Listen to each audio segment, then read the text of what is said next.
चढ़ते फगुनवा गैला बहरवा डाली के रंगवा हो।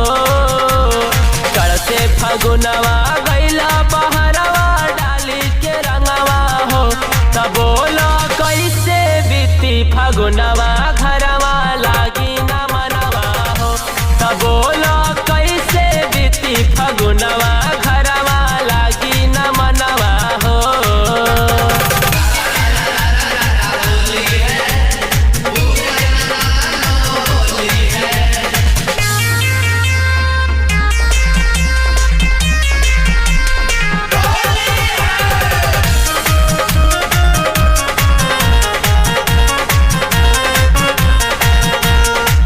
कवना दुखे तू गवना करवला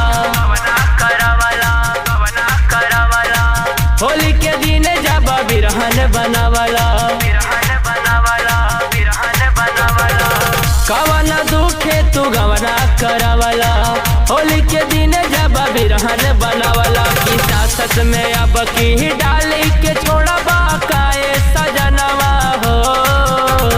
सासत में अब की डाली के छोड़बा काए कर जाऊ हो। तब बोला कैसे बीती फगुनवा घरवा लागी न मनवा हो। तब बोला कैसे बीती फगुनवा घरवा लागी न मनवा हो।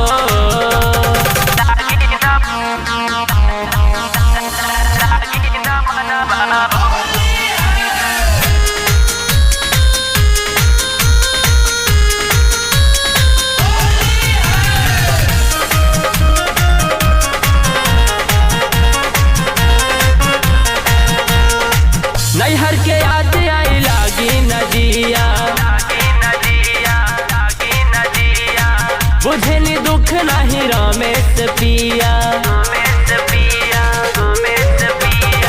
नैहर के याद आई लागी नदिया बुझे नी दुख नहीं रमेश पिया। पार कर कृष्ण गौरी शंकर माँ